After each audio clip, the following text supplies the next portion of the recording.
Thanks very much for inviting me to talk. I wasn't entirely sure what to talk about. I was asked to sort of have it at a more beginner or more accessible level, but I realized that most people in the audience are more expert than I am in spiders. So I've tried to go for something that will be interesting at least. So I've just gone through various projects that I've worked on over the years and picked out things that I feel were fun.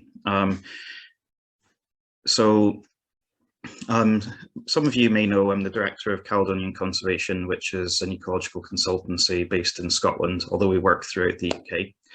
I've actually been interested in spiders though for a very long time. When I was about 6, my grandfather, who was a miner in the northeast of England, used to take me pitfall trapping amongst other things, and it was the spiders as well as beetles that really captured my imagination. So I've been looking at them ever since, and I've been very fortunate to be able to carve a place, I think, for myself in terms of a career in Scotland, doing a lot of invertebrate work, and spiders are part of that. I'm a bit limited in what I can talk about from my professional work because of commercial and confidence and that type of thing. For example, I'd love to talk about brownfields and the amazing things we find on those, but the projects haven't reached fruition, so I'm not able to share the data and information, but hopefully I will be able to shortly. So a lot of the stuff in this talk comes from work that I've done for SNH, who are now called NatureScot. But there's other things too. So I'm just going to provide a summary of the projects I'm going to talk about, and then we'll go through some sort of case studies, focusing in on interesting things, and finish up with some key messages. That's me vacuum sampling or bug vacking on the Rumcullen a few years ago, which was great fun. So I'm going to talk about site condition monitoring, which is something that I've been involved in between 2011 and 2017, and surveyed a lot of sites. That's on top of Ruastack Moor, which is the highest peak on Benny Ridge.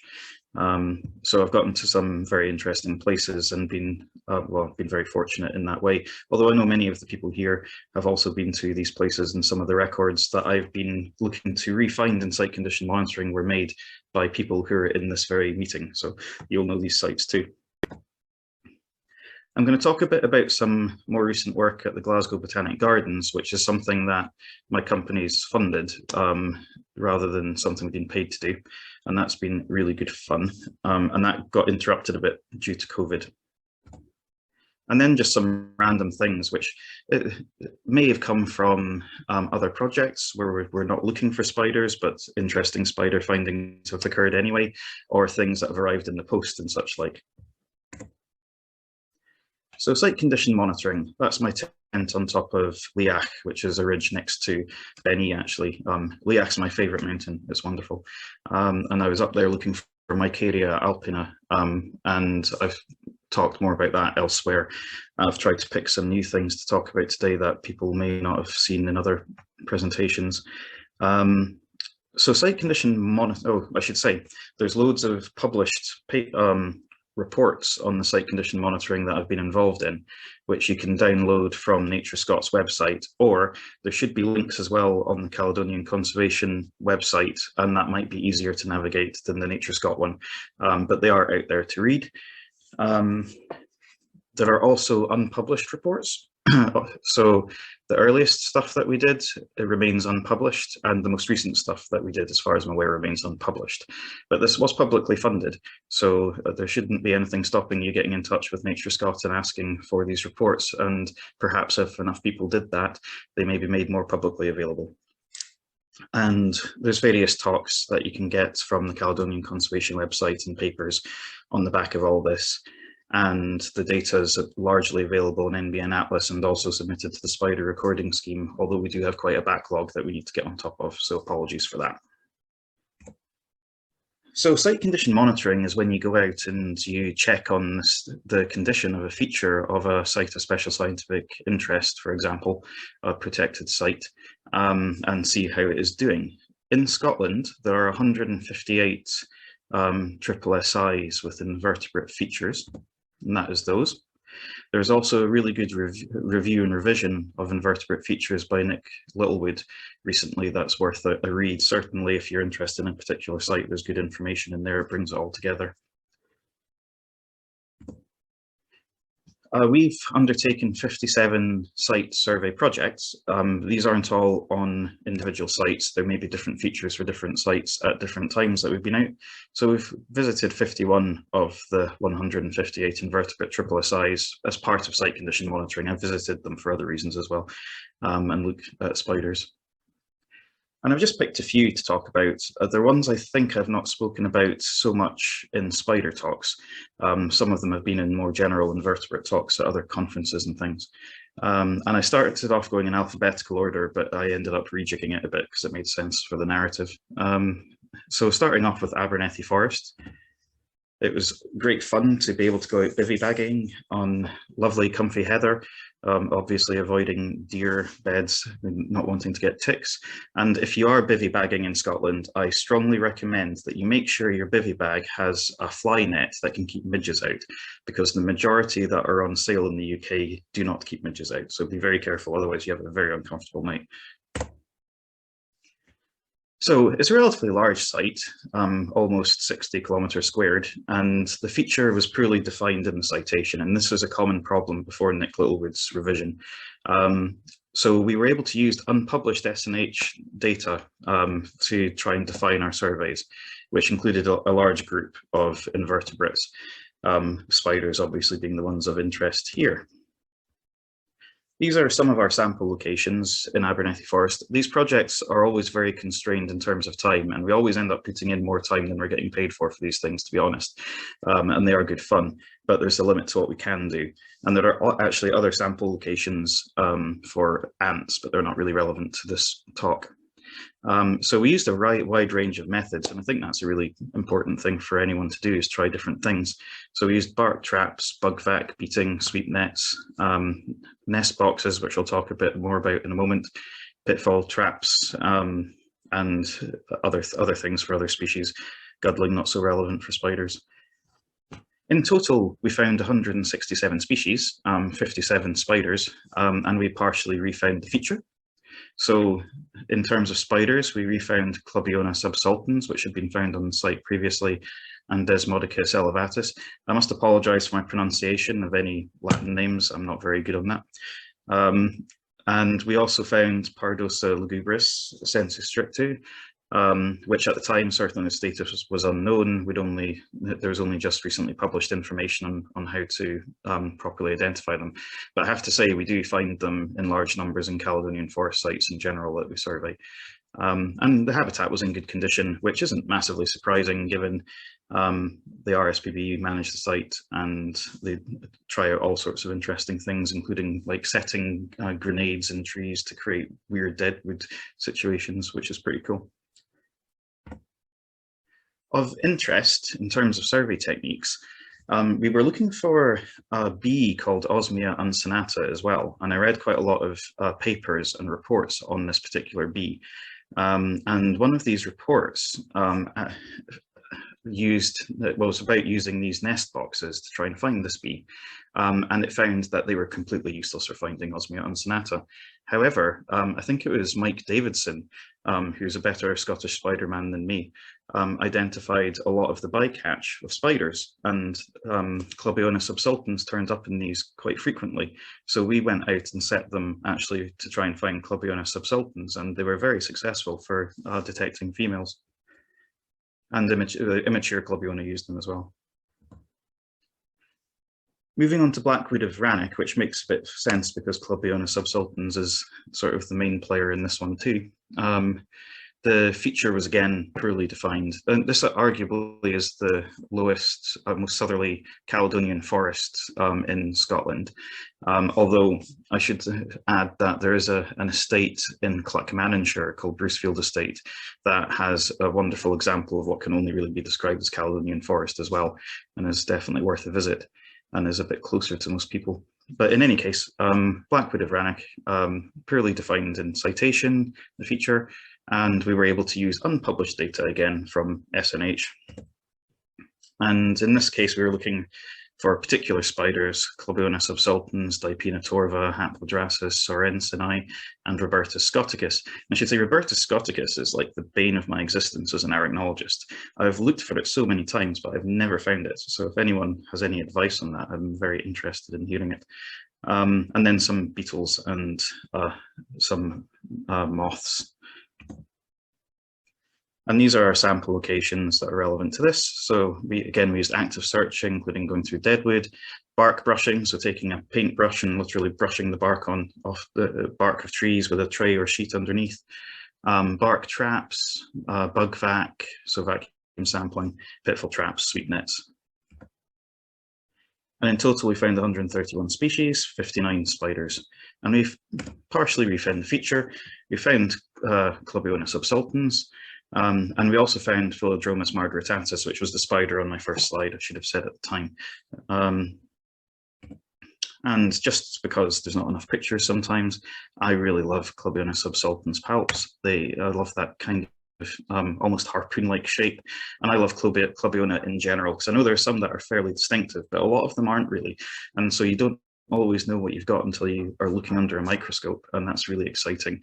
I have several species in my garden. My garden's a talk for another day. Anyway, so in terms of results, we found Clubiona subsultans as well as Philodromus margaritatus. And interesting findings in terms of survey techniques. We found Clubiona subsultans male in the bark traps. And I think that if anyone had time to do a study, it'd be really interesting. I wonder if the nest traps are quite good at finding females because they're setting up a retreat, and also perhaps immatures, and whether or not the more mobile males are more likely to turn up in bark traps, I'm not sure. But it'd be interesting if people actually had the time to put more traps out to have a look at what you get in each one, each method. Moving on to cane locking, that's by Glenn Shee. So that's on top of a mountain called Glass Mill, which was a lovely place to camp, especially when there was a blizzard in August. In this case, we're looking for Mechnargus patulus, which at the time was RDB2, and is found at elevations above 850 meters, associated with Nardus strictus, matgrass, snowbed habitats. And previously, the data showed that males and females have been found in May and September. This is the site. It's really, really big and very difficult to access a lot of it. But in this case, I was able to get very good historic records, which is not always the case with these projects. And so I was able to target the surveys. Unsurprisingly, the records are found along paths and at the top of the ski toes at Maelodar. So set pitfall traps, did active searching, and found the spider there in snowbed habitat, which happened to be right outside my tent. But it was good fun traipsing all over the top of that mountain anyway. Cairngorms. Cairngorms is very big, very, very big, and very ill-defined in terms of its feature at the time. So it's almost 300 kilometers squared in size. And I should say this is the Cairngorms triple SI. Next to it is Eastern Cairngorms triple SI, which we also surveyed, which is about the same size, slightly smaller. A huge elevation range, 200 meters to over 1,300 meters. All sorts of habitats from mountain to forest. And we were able to get access to unpublished data from SNH again. Loads of groups to look for. We'll obviously talk about spiders. To try and manage this, and within the budgetary limitations, we picked sort of 3 main sample areas that are relevant to spiders. We did different things for dragonflies and different things for moths and different things for snails, which may be of interest, and you can find more information on our website. So Glen Feshie, quite lowland, easy to access, sampled at various locations, bark traps, pitfall traps, sweep nets. Loch Eynoch, it's like a ribbon lake that's cut into the Cairngorm Plateau. It's really cool. We're able to access that. That's my colleague at the time, Glenn Norris, cycling out with equipment. And we did a lot of sampling around the shores of Loch Eynoch, although it did take a long time to get there. Cairngorm Plateau. So that's the top of Ben Macdui, which is the highest mountain in the Cairngorms, second highest mountain in Scotland. I spent days up there camping, carrying bug vac around. It's quite funny. Sometimes so I had the engine strapped to the back of the rucksack and the tube up the side, and I'd strapped on the net so as I didn't lose it in wind or anything. And sometimes the net was blowing out. I must have looked like I was a steam-powered hill walker or something. Surprisingly, only a couple of people asked me what I was doing. I camped out in various places, including on top of Ben Macdui, and we sampled these sorts of areas. In total, we found 113 species in the cairngorms, 34 spiders, and we partially refound the feature. So we refound Erigone tyrolensis, Halorheites holmgreni, Mechnargus patulus. Apologies if some of these names are out of date. And we also found Erigone cycrophylla, but to be honest, I found that on every mountain I've surveyed, really. Monocephalus castanapes and Macrorgus carpenteri. In total, 34 species. And just to have a picture, there's Holmgren's mountain spider, Epigyne. So breaking that down from sample areas, Glen Feshie had a total of 18 species, Loch Eynock 9, and the Plateau 12. But the species found in Glen Feshie were generally quite common and generalists, basically. Loch Eynock, there were more interesting species in the Plateau, rarer species too, which is kind of what you'd expect given the variation in habitats. Beetles was a slightly different matter, which were also one of the things we're looking at. So interesting findings. We caught an abundance of pseudoscorpions with vacuum sampling at Loch Eynock, like loads of them. And I have had the same experience elsewhere. I mean, Bugvac's great at finding pseudoscorpions, but loads of them also found at the, by a place in Dumfries and Galloway called the Murder Hole, where I camped out once, so that was good. Monocephalus castanapes and Macrorgus carpenteri, at that point anyway, were found in what might be considered unusual microhabitat in moss at the base of heather as opposed to the underside or under stones. But I know that that information has changed somewhat with more records coming in. Moving on to Ochtertyre moss, which is a lovely wee lowland raised bog in Stirling area. This was looking for Heliophanes damphi, which I've had the pleasure of doing a lot of work with now. And in this case, had good historic records, which I believe were made by someone in the audience. So I was able to go out and have a proper look for things with pitfall traps and active sampling, and find the spider. My friend David Price came out with me. Some of you may know David. He used to be curator of Hemiptera at Perth Museum, and he brought a vacuum sampler, and this was my first experience with a vacuum sampler, and it was brilliant at finding Heliophanes damphi, and I've never looked back. There were 3 new sites found for this a while ago, which I wrote a paper about, but there's a lot more sites been found since in Scotland as well, and I'm in the process of trying to compile stuff to write another article. And the best way of finding it, I have found, is with vacuum sampler at the base of tussocks and bogs. It's almost, I mean, almost guaranteed, really. Flanders moss, looking for the same species, Heliophanes damphi, this time able to focus in the methods with the vacuum sampling, very successful. Flanders moss is the largest lowland raised bog remaining in Europe, so it's a really interesting place. We had very little time to survey it, so we're kind of limited in where we went, but that's where we did our surveys. I actually go to Flanders moss loads. I've got permission to collect there from Nature Scott, and I've looked at a lot of things since in my own time. My kids love going there looking for bugs. So we refound Heliophanes damphi at all locations that had been found before and everywhere we looked. We also found Arrhenius alcine, so this was a new area far from other records, which was really interesting.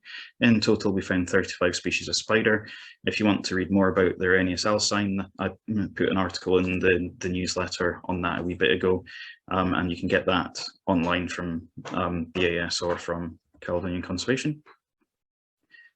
Moving on to Glasgow Botanic Gardens between 2017 and 2022.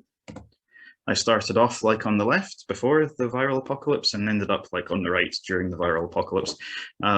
So quite a transformation, but it's been a weird time. So there I did bug vacking and active searching, really.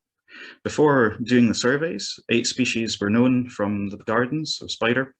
I found 39 during the surveys, including various interesting ones like Alomengia scopigera, Larynioides glopitarius, which is quite local in Scotland. And these ones are really fantastic. There's a glass house. There's two publicly accessible glass houses at the gardens. One of them is the Kibble, which is a big round place. And at the entrance to it, there's a pond.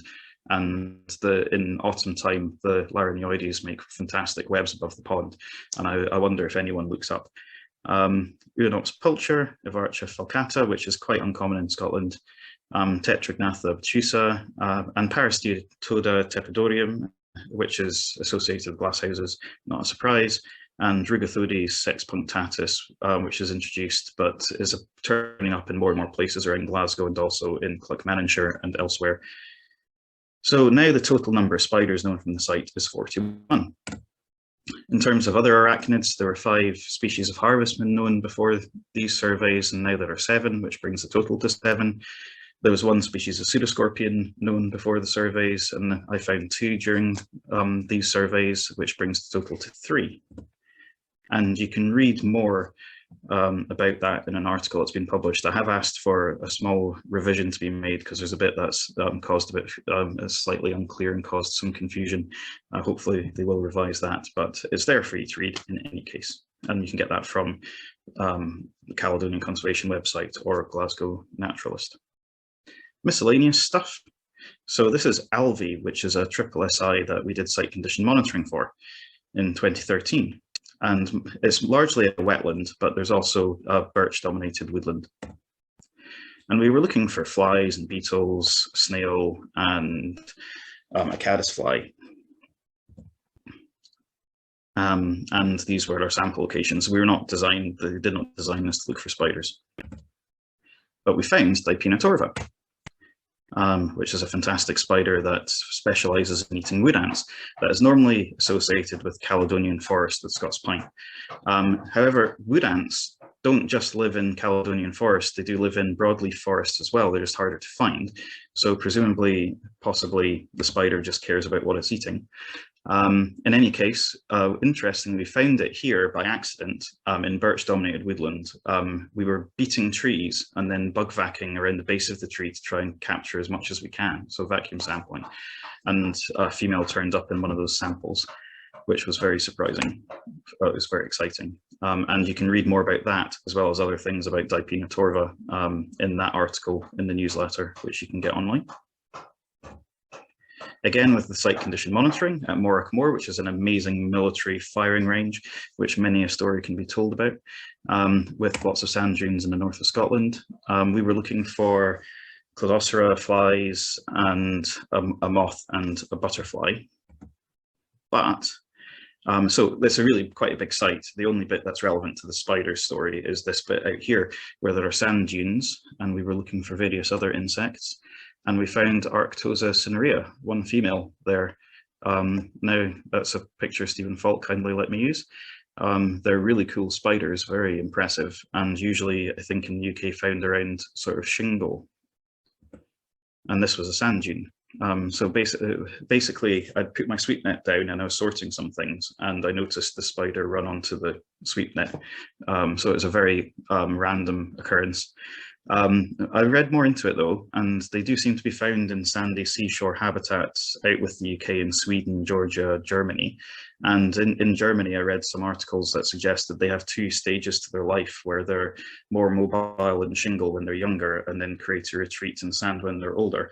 I don't know if that's occurring here or if there's differences in different parts of the country where there are different habitats, but it was unexpected, but it happened. So it's worth keeping your eyes open. And you can read more about that in that article. Whilst out doing, I was asked to help Chris Packham film bog sunjumpers at Flanders Moss in 2018 and went out. It was a terrible day for it. It was like really wet and windy and cold, but bug vacuuming around the tussocks of the Millenia, up comes bog sunjumper, no problem. But interestingly, I also found Nigma puella while doing that. The bleeding heart spider, very distinctive, very cool. I found 1 female. I've actually since found more there as well, which suggests it's not just a random occurrence. but the nearest record before this was 380 kilometers away in Clumber Park in England. And I know in England it's usually found in sort of parks and gardens and hedgerows. And this was a lowland raised bog. But reading more about the species, apparently it's found in lowland blanket bog in Ireland. And yeah, I confirmed the identity with the reference specimen provided by Matt Prince, which was very kind. And it's always important to do that. And yeah, you can read more about that one in that article. Random thing that came in the post, it turned out to be Phoenitria, possibly boliviensis, found in Aberdeenshire. Very, very cool spider, family Tenidae, or however you pronounce that. Obviously, when this came out the envelope, it was very clear that it was not a British spider. So it had been found in a banana shipment in Inverbervie. It was dead on arrival. The shipment apparently came from Colombia, and SRUC sent it to me for identification, and Stuart Longhorn helped me with that, who's more experienced with South American spiders. And you can read more about that in that article, which I was really amazed ended up in the World Spider Catalogue, because there doesn't seem to be a lot of descriptions of the genitals of this spider, but there's lots of historic issues with taxonomy for it, so it's very difficult to know which species it really is. So just to wind up, finding spiders can be an adventure, and I'm sure most of us here know that. There's so much left to discover. Keep your mind open to unexpected possibilities. Use a range of methods and try new things. I really think a conference where invertebrate workers get together and just talk about the different ways to catch things would be brilliant, because I'm sure we've all got all sorts of interesting contraptions. Always keep a specimen for unusual records or species difficult to identify for verification. Reference collections are essential, and museums can be an excellent resource for that too. Publish any exciting findings, not just records, but ecology, life history, and behavior as well. There used to be a tradition of this hundreds of years ago that seems to have been lost as journals have become a bit more specific, but the newsletter offers a great opportunity for that for spiders. And it's important to share that information. And the last time I spoke with Mike Roberts, actually, he was talking about how he had I made detailed recordings of the features of spiders, but didn't really know what all of them were for. And so observations of behavior are really important. And keep recording with as much detail as possible. And that's the end of my talk. Sorry if it went a bit long.